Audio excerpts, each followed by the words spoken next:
Hello everyone. Doctor UT lectures में कीमोथेरेपेटिक्स हम discuss कर चुके हैं, लेकिन हुआ यूँ कि ये जो लेक्चर है आज का, इसमें थोड़ी सी ये डिस्कशन हुई थी कि इसमें आवाज़ नहीं आ रही थी, और मैंने जब चेक किया तो बिल्कुल आवाज़ जो थी वो गायब हो चुकी थी। तो इस वजह से उर्दू में भी हम रिकॉर्ड कर रहे हैं, इंग्लिश में बिल्कुल जो भी है हम विजिबल हैं, लेकिन यहाँ पर अभी हम नहीं हैं, हमारे आवाज़ है। कोशिश करते हैं कि आपको बिल्कुल वैसे ही समझाए जैसे कि जब हम लोग फ़िज़िकली अवेलेबल होते हैं। तो स्टार्ट करते हैं हमारा discussion from the very interesting, that is actually the headlines. First of all कि हम क्या क्या डिस्कस करेंगे पहले हम वो जानेंगे। यहाँ पर हम डिस्कस करेंगे कीमोथेरेपेटिक्स टर्म को, एंटीबायोटिक्स टर्म को समझेंगे, डेफिनेशन मतलब इसकी इंट्रो डिस्कस करेंगे, डेफिनेशन डिस्कस करेंगे। फिर उसके बाद हम आएंगे टूवर्ड्स वो एंटीबायोटिक्स जो सेल वॉल को इनहिबिट करते हैं, लाइक बीटा लैक्टम एंटीबायोटिक्स हम डिस्कस करेंगे, और साथ में नॉन बीटा लैक्टम्स को भी जानेंगे। तो यहाँ तक हमारी बात ही होगी। फिर उसके बाद जो है मज़ीद हम ये जानेंगे कि जो हमारे पास एंटीबायोटिक्स होते हैं वो रेजिस्टेंस क्यों इख्तियार कर लेते हैं, उनकी रेजिस्टेंस क्यों हो जाती हैं, और फिर ये भी जानेंगे कि इन रेजिस्टेंस को हम ओवरकम कैसे करेंगे, ये भी जानेंगे। गॉट। तो ये हमारी बातें होगी, हमारे पॉइंट्स होंगे आज के डिस्कशन के।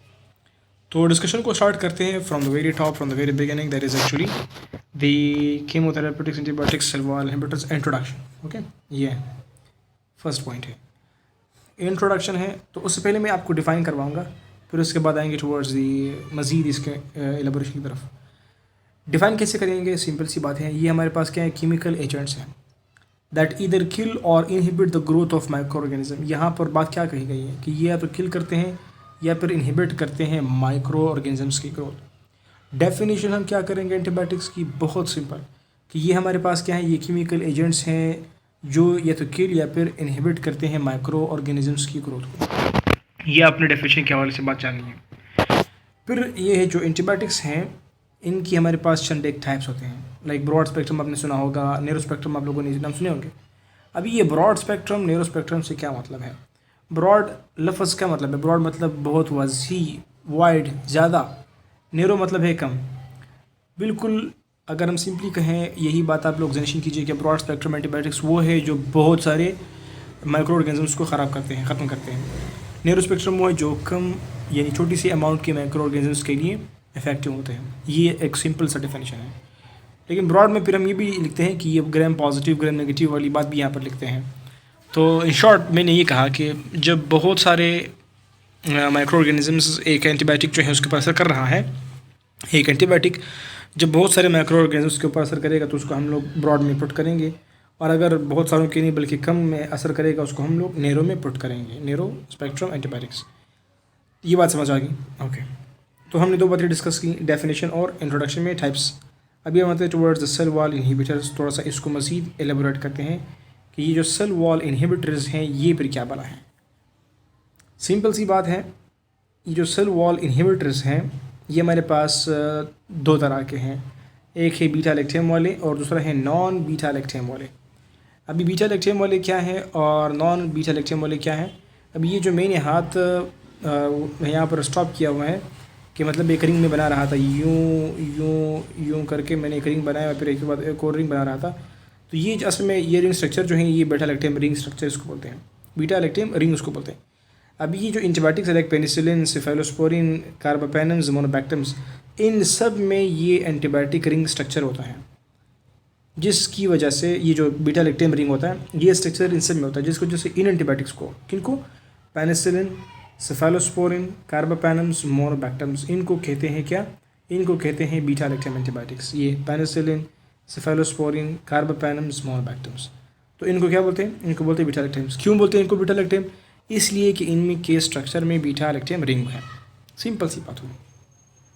और दूसरे हमारे पास जो नॉन बीटा लैक्टम है वो क्या है? वो उसको हम लोग मिसलिनियस भी बोलते हैं। इनके दो टाइप्स हैं, आइसोनियाजिड है, वेनकोमाइसिन है, और कुछ लोग और भी पुट करते हैं कुछ टेक्स्ट बुक्स, लेकिन नॉर्मली जो वेल नोन है वो यही है, आइसोनियाजिड और वेनकोमाइसिन। तो यहाँ तक हो गई हमारे पास एंटीबायोटिक्स के डेफिनेशन भी हो गया। क्या क्या हुआ? डेफिनेशन हुआ, डेफिनेशन इसकी मतलब टाइप्स हो गए। फिर उसके बाद जो है हमने जाना कि सेल वॉल इनहिबिटर्स कितने किस्म के, दो, बीटा लैक्टम्स और नॉन बीटा लैक्टम्स। और फिर हमने बीटा लैक्टम्स की तारीफ सुनी कि बीटा लैक्टम है खुद क्या और उनके टाइप्स क्या हैं, नॉन बीटा लैक्टम्स क्या है और फिर उनके टाइप्स के हैं। नॉन बीटा लैक्टेम्स में ये बात एक कभी मैं ऐड करना चाहूँगा कि ये इनको नॉन बीटा लैक्टेम इसलिए कहते हैं क्योंकि इनकी स्ट्रक्चर में बीटा लैक्टेम रिंग नहीं है। यहाँ पर जो मैं बात कर रहा था रिंग वाला, तो वो रिंग जो है इन आइसोनियाज़िड वैंकोमाइसिन में वो रिंग स्ट्रक्चर नहीं है, तो जिनकी वजह से इनको बोलते हैं नॉन बीटा लैक्टेम एंटीबायोटिक्स। अब ये थे towards the very interesting point, वो है mechanism of action of the beta lactam antibiotics. और याद रखें कि नॉन बीटा लैक्टेम्स को लाइक वैंकोमाइसिन और आइसोनियाज़िड को हम डिस्कस कर चुके हैं हमारे अलग वीडियोस में, उनमें से आप सर्च कीजिएगा। ओके, अभी मैकेनिज्म ऑफ एक्शन को भी हम डिस्कस कर चुके हैं, यहाँ पर थोड़ा शॉर्ट रिव्यू करवाएंगे इस बीटा लैक्टेम एंटीबायोटिक्स का कि ये बीटा लैक्टेम एंटीबायोटिक्स का मैकेनिज्म ऑफ एक्शन क्या है। वेरी सिंपल, ज़रा मैं इसको इस तरफ करूँ, थोड़ा सा इसको मैं ये मैग्नीफाई करता हूँ। अभी मैंने मैकेनिज्म ऑफ एक्शन क्या है इसका, सिंपल। पहले हम समझते हैं कि हमारे पास क्या होता है, एक बैक्टीरिया है, उसको कवर किया होता है एक सेल मेम्ब्रेन ने, फिर उसके बाद होता है सेल वॉल। ये बातें आप लोगों को याद होनी चाहिए। तो वही सेल मेम्ब्रेन यहाँ पर है और सेल वॉल ये हैं। सेल वॉल का स्ट्रक्चर थोड़ा सा यहाँ पर मैग्नीफाई करके ड्रा किया गया है, गॉट। अभी ये जो सेल मेम्ब्रेन है इसके ऊपर एक प्रोटीन है जिसको बोलते हैं पेनिसिलिन बाइंडिंग प्रोटीन, इसका दूसरा नाम है ट्रांसपेप्टाइडेस, ये आपने याद रखना है। और फिर उसके बाद जो है सेल वॉल होता है। सेल वॉल जो है वो 2 लेयर से मिलकर बना होता है, बाइलेयर हैं, लेकिन ये पेप्टाइल जो हमारे पास लेयर हैं वही वाला लेयर है, पेप्टिडाइल ग्लाइकेन लेयर है, जिसको हम लोग पेप्टिडोग्लाइकेन भी बोलते हैं। ये नेम नेग यूनिट्स होते हैं, NAM NAG units, NAM, N acetyl muramic acid, NAM NAG N acetyl glucosamine, ये नेम नेग की यूनिट्स होते हैं। ये यूनिट्स आपस में जुड़ते क्या करते हैं, ये यूनिट्स किस तरह से, ये एक यूनिट्स हुआ, ये मतलब इस तरह के यूनिट्स जो हैं वो जुड़ते रहते हैं और फिर ये एक लेयर बना लेते हैं। इस तरह से नीचे भी होते हैं। होता क्या है कि इन 2 यूनिट्स के बीच में फिर एक पेंटापेप्टाइड जो है वो इलोंगेट करता है। ये एक यूनिट है, इससे पेंटापेप्टाइड आया और यहाँ पर दूसरा यूनिट से इससे भी पेंटापेप्टाइड आता है। तो इस तरह के यूनिट्स से पेंटापेप्टाइड्स आते रहते हैं, तो ये इस तरह का स्ट्रक्चर बनता है। अभी ये पहला यूनिट, पहला जो लेयर है ऊपर वाला और नीचे वाला लेयर है पेप्टिडोग्लाइकेन का, इनके जो पेंटापेप्टाइड्स आ रहे थे उनको जोड़ने के लिए ये पेनिसिलिन बाइंडिंग प्रोटीन क्या है, ये असल में एक एल्फी का काम करता है, एल्फी वाला काम। मतलब ये है कि ये पेंटापेप्टाइड्स जो हैं इनको जोड़ता है आपस में। अभी यहाँ पर जो है देखो ट्रांसपेप्टाइडेस कहा गया है, यही पेनिसिलिन बाइंडिंग प्रोटीन ट्रांसपेप्टाइडेस भी है और यहाँ पर ये जोड़ रहा है ऊपर से नीचे से आने वाले पेंटापेप्टाइड्स की चेन को। जब जोड़ेगा तो फिर क्या होगा, एक क्रॉस लिंक बनेगी मज़ीद मजबूत और सेल वॉल बन जाएगा। तो इस तरह से बैक्टीरिया का सेल वॉल बनता है। पहले मैंने आपको सेल वॉल समझाया कि सेल वॉल बनता क्या है। अभी हम क्या पढ़ रहे हैं, हम ये पढ़ रहे हैं कि सेल वॉल इनहिबिटर्स मेडिसिन हम पढ़ रहे हैं, like beta lactam, penicillin, beta लैक्टेम्स के अंदर लाइक पेनिसिलिन, सेफेलोस्पोरिन, मैनोबैक्टीरियम, स्कार्बोवेनम्स और नॉन बीटा लैक्टेम में आइसोनियाज़िड और वैंकोमाइसिन। अभी हम ये पढ़ रहे हैं कि ये एंटीबायोटिक से करते, ये सेल वॉल जो है, सेल वॉल, ये सेल वॉल को जो है इनहिबिट कर रहे हैं। तो कैसे इनहिबिट करते हैं, इसको कैसे ये ख़राब करते हैं, अभी वो मैकेनिज्म जानते हैं।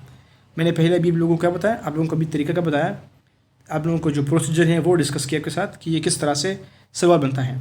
अभी तो वो आपके जहन में होगा कि पेनिसिलिन बाइंडिंग प्रोटीन जो है वो रिस्पॉन्सिबल है सेल वॉल को बनाने में।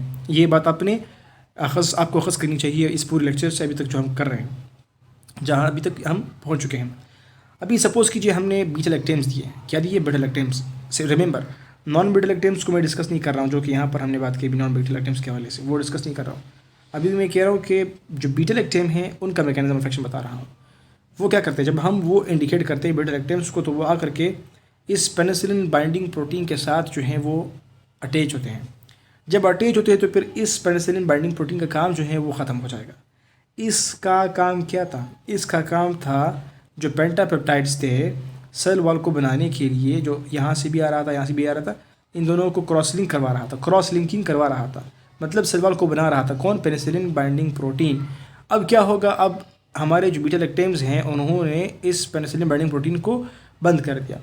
बंद करने के बाद क्या होगा, सेल वॉल की सिंथेसिस नहीं होगी, और साथ साथ जब इस पेनिसिलिन बाइंडिंग प्रोटीन का एक्शन बंद हो जाता है तो फिर ये पेनिसिलिन बाइंडिंग प्रोटीन जो है ऑटोलाइसिन्स रिलीज़ करते हैं। ऑटो लाइसिन रिलीज़ करते हैं, वो ऑटोलाइसिन फिर क्या करते हैं, उनका काम होता है मज़ीद इस सेल वॉल को तोड़ना। सेल वॉल मज़ीद फिर क्या होता है, तोड़ता है। तो इस तरह से सेल वॉल मज़ीद कम होता बहुत कमज़ोर होता जाएगा। इससे फिर क्या होगा, ये बैक्टीरिया समझ लीजिएगा, इसके बाहर कोई फ्लूइड होगा, ये फ्लूइड फिर आसानी से बैक्टीरिया के अंदर चला जाएगा और इसका जो सेल मेम्ब्रेन है इसके ऊपर क्या करेगा, एक प्रेशर एग्जर्ट करेगा हर तरफ से। तो फिर क्या होगा, जब प्रेशर जनरेट होगा, ऑस्मोटिक प्रेशर तो हम जानते हैं कि बहुत इफेक्टिव और स्ट्रॉन्ग प्रेशर है, वो फिर क्या करेगा, इसको बर्स्ट कर देगा। फिर ये जो बैक्टीरियम है वो अपना जो कंटेंट है वो बाहर छोड़ देगा, मतलब ये इसकी लाइस हो जाएगी। इसीलिए बीटा लैक्टेम्स को कहते हैं बैक्टीरिसाइडल एंटीबायोटिक्स। आई होप यहाँ तक बात समझ आ रही है आप लोगों को। तो अभी होता क्या है, अभी नेक्स्ट पॉइंट ये कि बाज़ औक़ात ये जो हमारे एंटीबायोटिक्स हैं इनके ख़िलाफ़ रेजिस्टेंस जो है वो ये शो करते हैं। अभी हमारे पास जो रेजिस्टेंस रेंज जो है वो बढ़ रहा है, वो क्यों, किस तरह से हो रहा है, बहुत सिंपल सी बात है। ये रेजिस्टेंस इस तरह से होता है कि ये जो पेनिसिलिन बाइंडिंग प्रोटीन है ना, ये अपने आप को मॉडिफाई कर लेता है जब हम एंटीबायोटिक्स के रफ़ यूज़ करते हैं। नंबर 2, यहाँ पर सेल मेम्ब्रेन में होते हैं कुछ पोर्स, सेल मेम्ब्रेन में कुछ पोर्स होते हैं इस सेल मेम्ब्रेन में। तो ये पोर्स यहाँ पर जो होते हैं, उन पोर्स को भी ये कॉन्स्ट्रिक्ट कर लेते हैं, तो फिर मज़ीद जो है मैकेनिज़्म नहीं हो पाता, मतलब ये रेजिस्टेंस मज़ीद अख्तियार कर लेते हैं। तो एक तो पोर्स हो गए, और दूसरा ये अपने पेनिसिलिन बाइंडिंग प्रोटीन की मॉडिफिकेशन करता है।